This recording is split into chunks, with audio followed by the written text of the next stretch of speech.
Hey guys, this is Kayla, and I am one of your feature analysts here at Alpaca Trading. Today in this video, I will be showing you how to set up your options trading screen.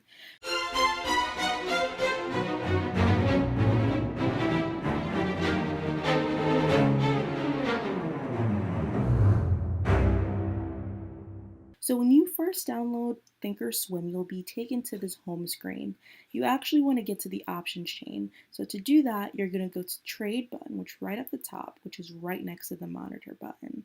So you click on trade and you'll be taken to this page. At the top of the page, you will type in the stock that you would like to invest. For right now, I have Apple. So we see a string of setups geared to Apple. So we have three charts here, each of which I've manually set up with the gadget tool. The gadget tool allows you to display a number of tools, each of which to your liking. For right now, I have level 2 data, and then I have two live charts. The one in the middle is set with the EMA and the VWAP, and the one on the right is also set up with the EMA, but also fused with it and submerged is the RSI. So once you have it set up to your liking, again, you don't have to choose it this way, it's just my personal preference. You go down to the options chain. The options chain basically displays a list of contracts at different strike prices at different expiration dates. So the lighter gray are in the money contracts, and then the out the money contracts are highlighted by black or the darker ones. When you decide which contract that you want to buy, you're going to click on the ask or the specific contract under the ask. Click it, and then the order entry tool will pop up. The standard set is 10, but you can lower it or make it higher to your liking. So that means you could buy 10, you could buy 9, you could buy 20, however you may like. Once you're ready to order, you go to confirm and send. The order confirmation log will come up. It will display the total price of all those contracts plus commission fees. Remember, for options, commissions are $6.95 plus $1 per contract, which means that you will be spending $1 for the price of each contract that you purchase, in addition to your $6.95 commission fee. So if you buy 10 contracts, you have to pay $6.95 plus $10, and that is just to buy. When you're selling, you're doing the exact same order. So it's going to be $6.95 plus $10 to sell as well. So once you are ready to sell, again, you go to the same contract, and you're going to press that bid, and then the opposite order is going to pop up, and then you press confirm and send. If you want a larger chart just to display all the information, you go to chart. I'm going to remove these for the purpose of this lesson, just to show this blank screen and show you how I got what I got. So it's blank. So you must be thinking, okay, how do I set it up? So on the right hand side of your TOS screen, you have a number of tools that you can utilize. A lot of day traders might use time and sales, active trader, chart, and trade, all of which are useful. But for options trading, it's a little bit less complicated.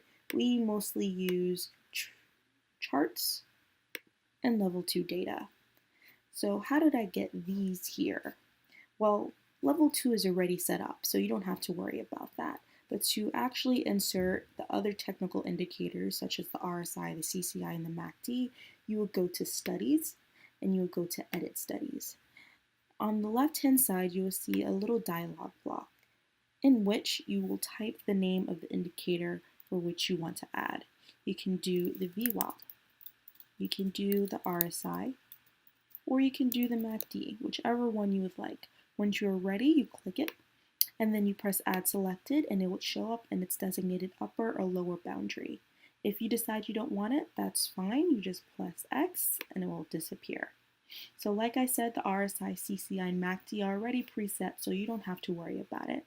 But as for the moving average exponential, you will have to set it. So go to the little settings tool right on the side, and then at the length you would change it to 40, and then you would add another moving average exponential and change that one to 200.